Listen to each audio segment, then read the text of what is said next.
How can I figure out if ice baths actually work? Well, step one, I can get my blood tested and review the results with a professional from Marek Health and make a YouTube video sharing my baseline blood work results. Step two is buy an ice bath. And if you can't afford one, get a pig trough, insulate it before covering it with a tarp, and then fill it with water and ice to get it cold. Step three is to get some motivation, and I found mine through a Hawaiian Gordon Ryan. Step four is to ice bath consistently for 3 months.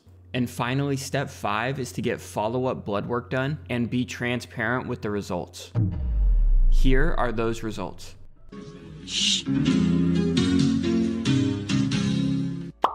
Yeah, it looks like a lot of things stayed fairly similar.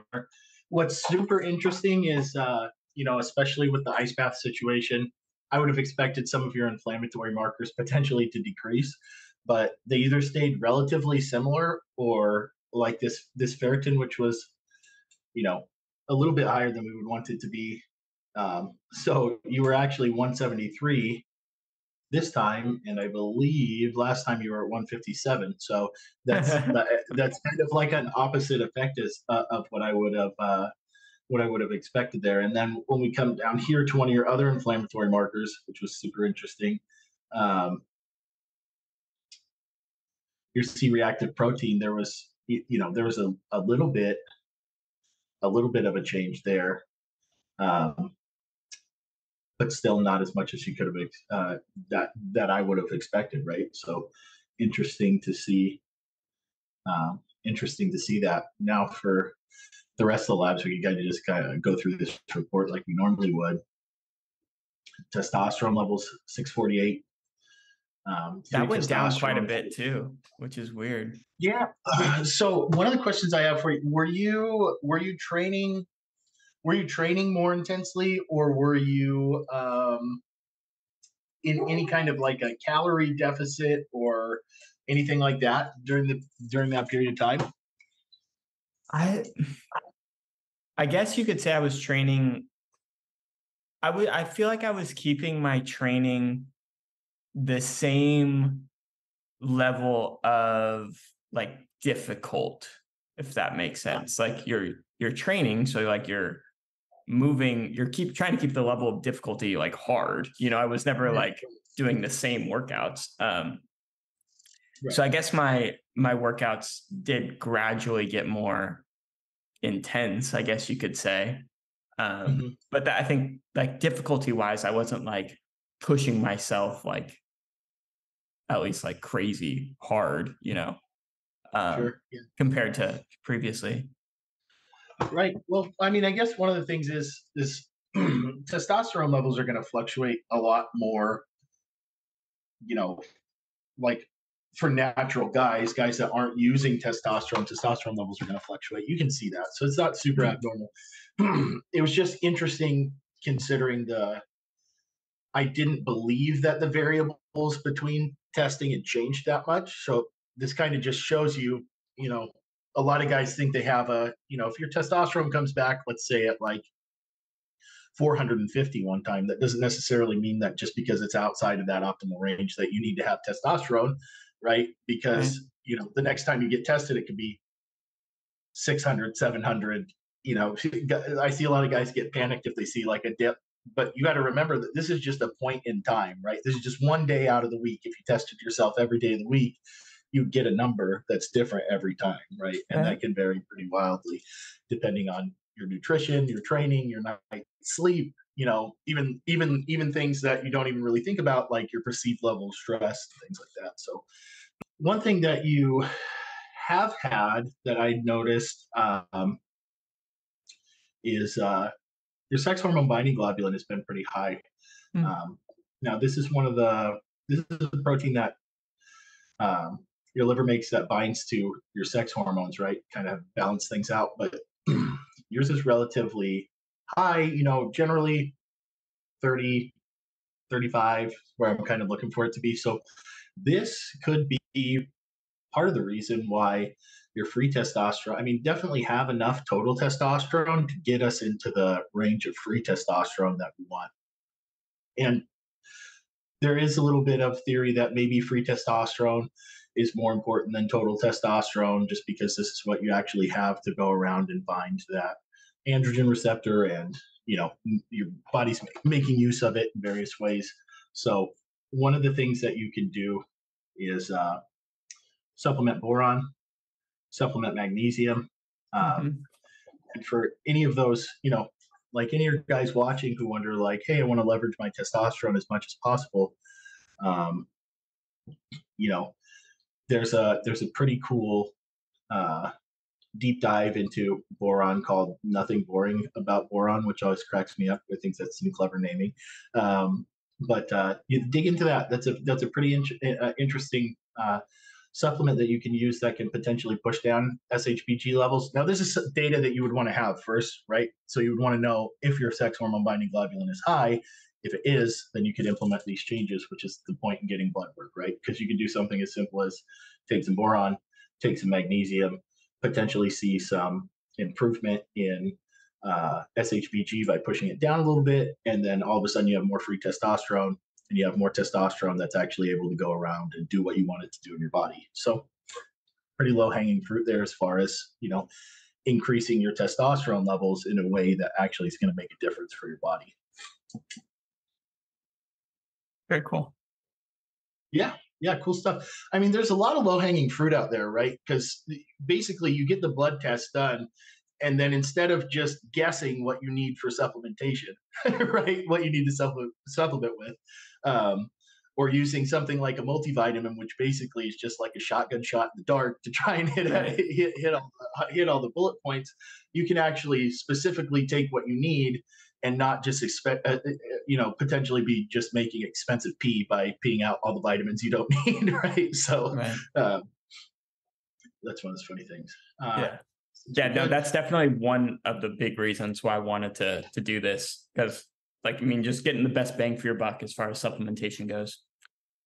Right, I know. And I remember back when I was in college, and bodybuilding.com was all the rage, and everybody was taking as many supplements as they possibly could. I remember my supplement bill used to be like $200 a month, $300 a month when I was in college. All my extra income went to supplements. It should have went to food, like high quality food, more high Right. quality food. Probably should have been, shotgunning rock stars and eating pizzas before I went to the gym. But Right. college, right? You could get away with a little bit more. Right. um, so And yeah, the I'm super interested in this pregnenolone level. I'd be curious to see where that comes back at in the future. If you're not tested, right? So a lot of the times pregnenolone, DHEA are going to be banned substances. So if you're in a league or competing in a sport, you want to make sure that that sport doesn't have these things. Have these things banned. Otherwise, here in the United States, they're actually over-the-counter supplements. I generally recommend um, getting them pharmaceutical grade if you can, just because I've experienced a lot of low-quality pregnenolone and DHEA out there on the market, just because the supplement industry is not particularly regulated here, at least not in a way that we would want it to be for everything to be exactly what they say it is. So, those are a couple of things, depending on where you're at, that you could potentially supplement there. And you can just basically think of these um, kind of as master sex hormones, right? These neurosteroids are pretty high up in the cascade, and they kind of pour down into a lot of other things that can be important. For me, pregnenolone is one of those things where when I did start taking it, when I realized I had a deficiency, um, immediately energy levels were better, cognition was better during the day. It was easier to get work done in the afternoons.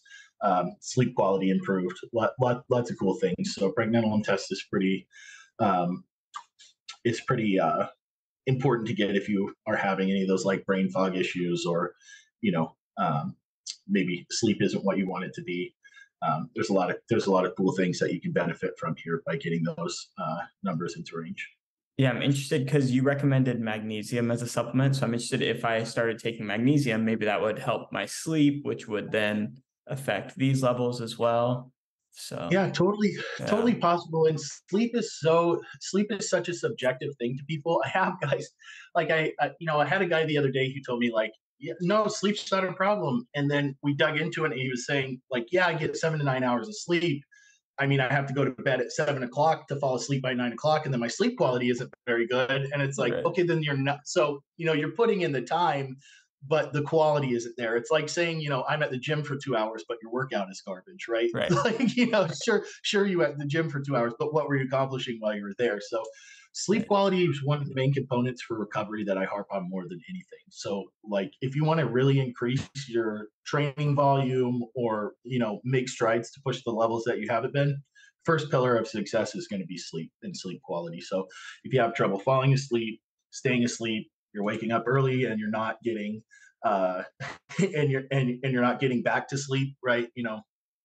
Then those are all things that you'll want to address. And then there's different, methodologies for sleep hygiene that you can use. I'm not going to talk about it a lot here. It's market's pretty saturated with that. Watch Andrew Huberman. He's smarter than me, and he talks about sleep all the time. So he has a couple of really great podcasts out there, the Huberman Lab ones, where he talks about sleep hygiene, and I've implemented those things personally, even just like getting the screens off a couple hours before bed, lowering the lights, doing things like reading, meditation, all the things you should be doing before you go to sleep rather than, scrolling your phone or on your laptop, on your computer, on your devices. So, Right. all those things can make a big impact too. How do you do with that sleep hygiene stuff?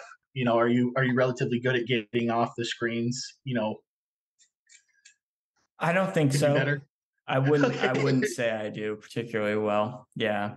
Okay. And like yeah, it's just like, especially now, like with my work, it's probably has to do with like this stress stuff. Like I just feel like I should always be doing something work related. So I feel you there, yeah, brother. yeah, I think we all feel that way. yeah. But so, I mean, here's the kind of caveat to that, though. If you're more productive or effective at your work during the day because you're getting quality sleep, so you sacrifice maybe an hour or two of work that's lower quality to get those devices off, and then you increase your productivity by probably an exponential amount in comparison, right? So that would be a really cool experiment. Um, Kind of moving forward is like dial in your sleep hygiene and your sleep quality as much as possible, and then I can almost guarantee you're going to see improvements in some of these things for sure. I mean, it kind of goes back exactly what you were talking about with like the sleep quality. Like just because you're putting in the hours doesn't mean it's productive. So like Right, sacrificing right. unproductive work hours to, yeah, I think it makes a lot of sense for sure. It's just harder to do it in practice. Yeah. Yeah, I Well, feel it like I'm takes a lot. disciplined in other areas and not in some. So yeah, Yeah, that's the prime that's one of my prime words, and a lot of people don't like to hear the word discipline because it makes it like it used to make me uncomfortable, right? Like I'm not disciplined enough about something. It's almost like an embarrassing feeling, right? You go like, oh, I'm not disciplined in this thing.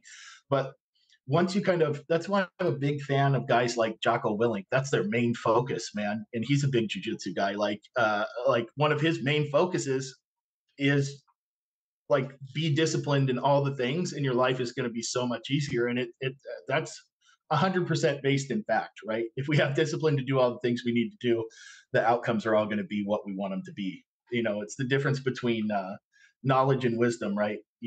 Knowledge is knowing, wisdom is the application of the knowledge, and getting there is really what's kind of important when it comes to a lot of this stuff. do that. Growth hormone levels were looking pretty good. We use IGF-1 to kind of zero in on that, so that's good.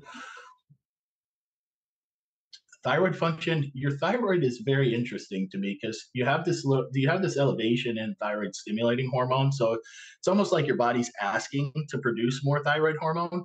But your T3 and T4 levels, I mean, you're a little bit outside the optimal range, but this is not a terrible thyroid level, right? So it's pretty interesting to me that looks like you may have some hyperdrive here. So there are a bunch of pretty easy things to do when it comes to um, supplementation. A lot of these things we just don't get enough of in our daily diet, right? Like I'm not going to eat a half an oyster and two Brazil nuts every day just to make sure I'm getting all the micro. Like I like to be realistic when it comes to dietary things. Like obviously you would prefer to get all your nutrients from food, right? So that's like step one, get as many nutrients as possible from food. Step two, supplement the areas where you're lacking. That's why they're called supplements, right? So, a lot of guys could use some extra zinc, selenium, iodine, tons of things like that. And that's basically just going to give your body the fuel to make the thyroid hormone, right? So you've got plenty of this free T4. That's a pretty good free T4 level. This is actually going to cross the blood-brain barrier and get in there so that it can convert into the T3 and then be used by the body. So, and then your T3 levels aren't terrible. So, as long as you're not having, but yeah, I mean, for you, realistically, what I'm seeing is just a little bit of supplementation here and there. And it looks like, you know, really interesting here too. This is one of the things I was cracking up a little bit. I was like, man, these inflammation markers, like I don't know what I was expecting from the ice baths, but I was expecting some impact, right? And it just was not what I expected. So some of these things, mainly I think probably this for someone in your physical condition is probably stress related. Managing stress is one of those things that's super subjective, kind of like we were talking about earlier. How have your stress levels been? Have you been really, kind of pushing things and like you're saying, you're working late at night, obviously. So, how's that stuff been for you? Yeah, like I feel like I did a pretty good job of keeping variables consistent, but the work stuff did not stay consistent. So like that is a pretty big variable that impacted like this part. Like it's easy to keep like workouts and like diet, I guess, like relatively consistent, but like keeping other stuff consistent is pretty hard. There's a lot of noise, So I would say like the first time we were doing this, I was in a much less stressed state work-wise. Okay. And then now I do feel I feel more stressed now for sure. For sure. Yeah, I mean that's fair, and obviously that's going to happen, right? I think a lot of people in their late 20s, in their 30s, are really kind of pushing, their careers and their personal agendas and kind of sorting out relationships and all that kind of stuff. So there's like a lot of reason to have a fairly high stress levels. I mean, even like I was talking to one of my patients earlier just about like how much more expensive it is for me to eat steak. That's a stressor that you don't really think about, right? But like, all these outside stressors are impacting us all the time, and how we manage that's super important. So, we think of our bodies, most of us are thinking, okay, I'll sleep as good as I can, I'll eat as good as I can, I'll train as good as I can, but we kind of leave the psychological, emotional side of things just over here as like this different part, right? That may, and as men, we don't necessarily think, we go like, that's not as important as if I'm doing all this other stuff, right? So, but like at the end of the day, management of that stuff's going to impact your performance, right? So, yeah, man, there's a lot of different things you can do. I started implementing just like guided meditations and doing things like that just to relieve my stress level. And I thought at first I was like, this is like some out there wacky, stuff. And when I got into it, I was like, no, that's like legitimately my heart rate is lower and my blood pressure is lower when I take 10 minutes just to kind of chill out and go through. Like I use an app for guided meditation, and that brings my stress level down by like trackable metrics. So finding stuff like that you can do throughout the day can be really helpful for that stuff. And then that the improvements that you're going to see from that and your stress levels can impact performance as well. Yeah, I go through phases with meditation, and admittedly, this phase has of not doing it has been longer than it should. Right. Yeah. And it's super interesting, right? Because a lot of those habits that would keep things based for you are some of the first things that fall off to the peripherals when things start getting stressful, right? You're like, I don't have time for the things that's going to make me less stressed out. So, right. Recognizing that can be important. Metabolic health was good. Your insulin has always been great. Your average blood glucose was great. I don't really think about this one too much. This can be impacted by a couple of different things, but at the end of the day, really, I'm looking at your average blood glucose and where your fasted insulin comes back, and those are both great. So metabolic health is looking pretty awesome there. Now we remember this last time. We have this lipoprotein, little a, that's a genetic variable that was high Right. for you last time. It's high for you this time. Unfortunately, it'd be high for you next time. you know, so there are different things that you can do for that. Potentially, I know there's actually some pretty cool medications in the pipeline to potentially bring this down.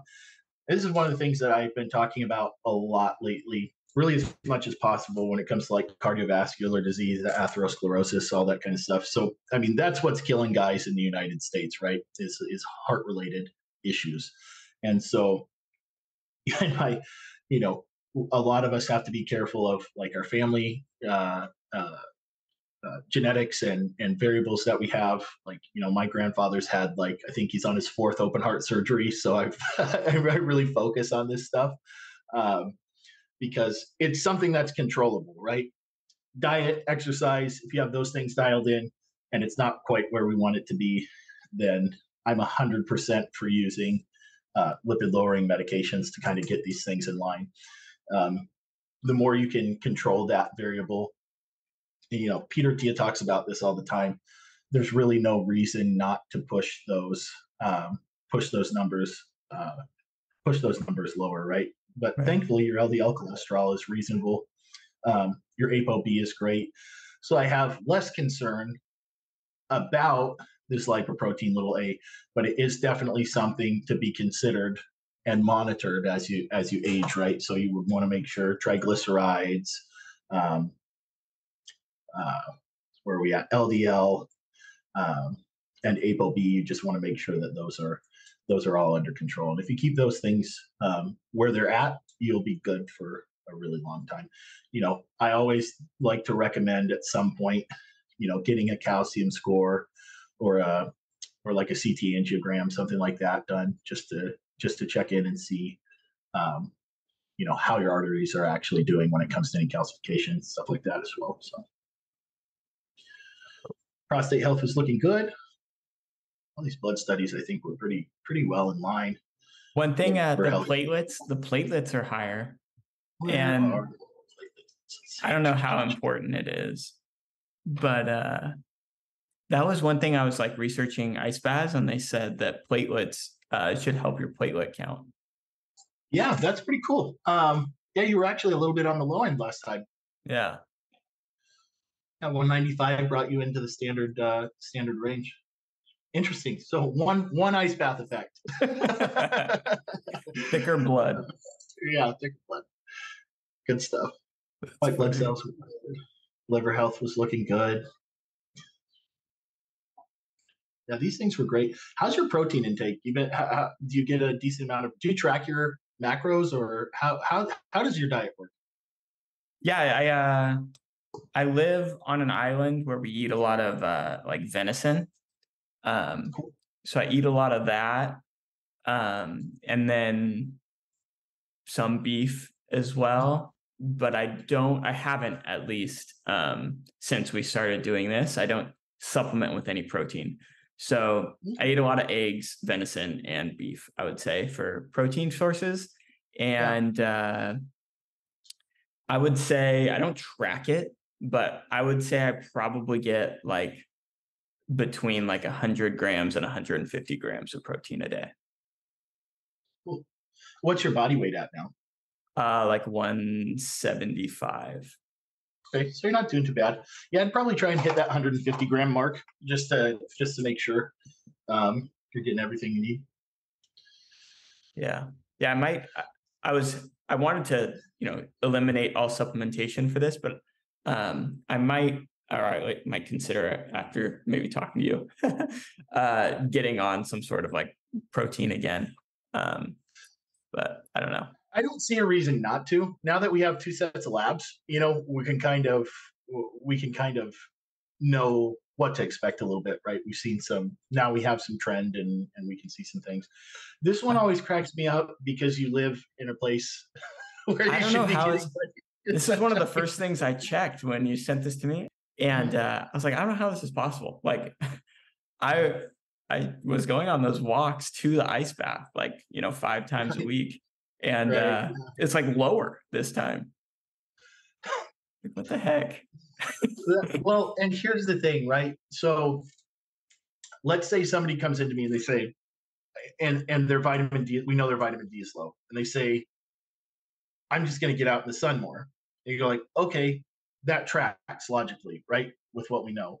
But then you see results like this, and this is a prime example of why you can't just guess about what you should do for certain things, right? Because my guess would be, and it's a fairly educated guess at this point in my life, that your vitamin D could have improved if you were getting out into the sunlight more, right?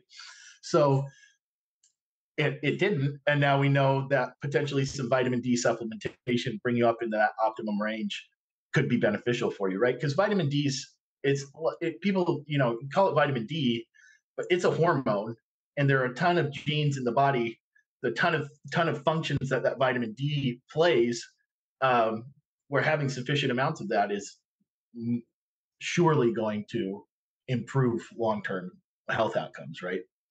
Right. Yeah, no, I was listening to Joe Rogan with Shane Dorian. Do you know who Mm-hmm. Shane Dorian is? Mm-hmm.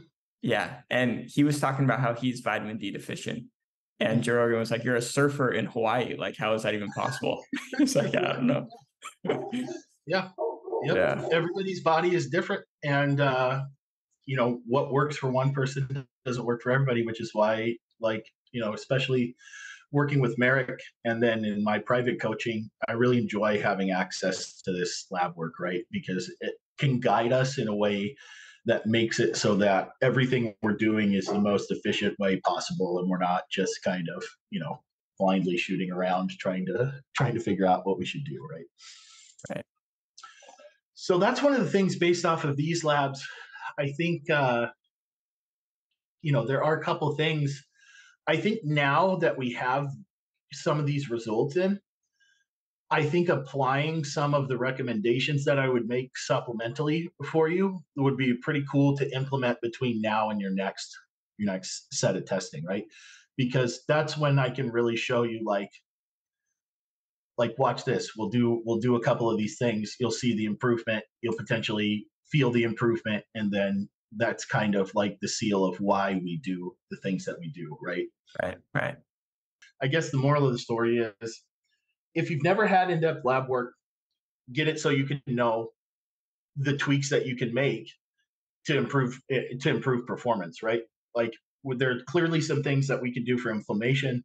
Um, there's clearly some things that we can do to potentially improve these testosterone levels. When it comes to the testosterone, I think it's pretty much it's kind of a no-brainer for some of the supplementation there.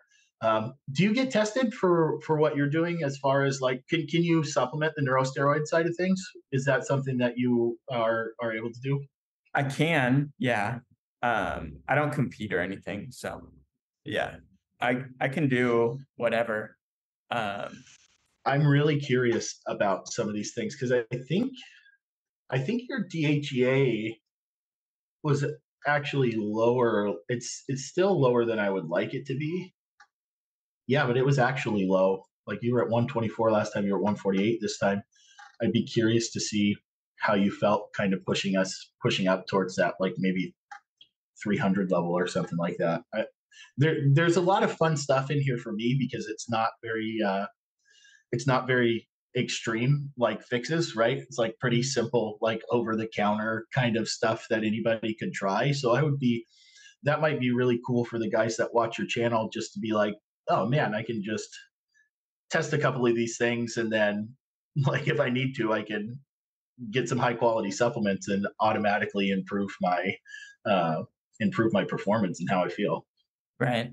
But yeah, like just thinking about the audience here, um, a lot of people who are performing are not going to be able to.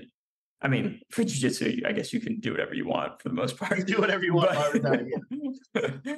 But yeah, I don't know. I don't know if we want to try and keep it like testing approved just for like that market, at least initially, Yeah. to see what we can fix under regulation. Yeah, I Kind think of thing. I don't know. the only things that we would kind of keep out of that from what we have, I think, is the DHEA and pregnenolone, which can be obviously we can put that in the future, after a little Right. while. But it would be curious. I'm super curious to see if we can impact those um, through some of the other means that we're going to use. So yeah, Right. yeah, we can do a kind of a step one, step two, moving into supplementation and see how that works out. Yeah, that's a good plan. Let's do it. Okay. And If you do want. ice baths work? I guess is the question people want to know. So here's the thing. I don't know. I have a personal bias towards it because I do it. I have an ice bath. I do it all the time. I feel better when I do it than when I don't do it. Is that completely placebo? No, because we know from some of the studies out there that we are that isn't producing results in our body, certain results in our body, right? So I guess what it comes down to is try it, and if you feel an improvement, keep doing it. And if you don't, and it's just cold and you hate it, then stop doing it. I think that's probably the moral of the story for me here. How do you, so now that we've kind of looked at this objectively, for you subjectively, are you going to keep doing them? Yeah, I plan to keep doing them, maybe not as diligently as Yeah. I was before, because it does. I mean, this kind of goes back to stress levels, but it was a big chunk of my day that I was taking out to do those ice baths 5 times a day, and I would have to Yeah. walk, which took me like 45 minutes, and then do the ice bath. So it was a big chunk. So maybe I'll go down to maybe like 3, 4 times a week, but I did enjoy it, and I felt like it gave me energy during the second half of the day because I was doing the ice baths as my like lunch break, Sure. pretty much. So I did enjoy it. Um, there were a handful of people that were doing it with me, and I feel Hmm. like they enjoyed it as well. Um, but yeah, it is it I guess the thing I kind of learned from this process is the body is very complicated, and as much as you try and minimize noise and isolate variables, it's a very difficult problem to solve. Um, and yeah, like kind of like you said, it's just a screenshot in time, and who knows if the time of day is different. Did you work out that morning or not? Would you have, it's like there's so many variables. It's hard to isolate things. So yeah, I would say just me explaining my thoughts about ice baths. I feel as though I was more prepared this time for my trip to Austin than last time. Hmm. But yeah, that's just me. My pro science me. Yeah. Yeah. And yeah, on the side of bro science, 100% that energy increase is real. Like I am absolutely terrible at waking up. I hate waking up in the morning. I would sleep all day if you let me. And when I do the ice bath in the morning, that's immediately gone. I'm awake. I'm ready and like let's go, for whatever it is that I'm gonna, because I train later in the day, right? I do most of my work in the front end of the day. I do most of my training towards the end of the day. And I feel like the ice bath in the morning for me, like I don't even need a cup of coffee if I do an ice bath in the morning, right? So, and normally I would. That's one of the first things I would do. I'd chug a bottle of water, start making my coffee, right?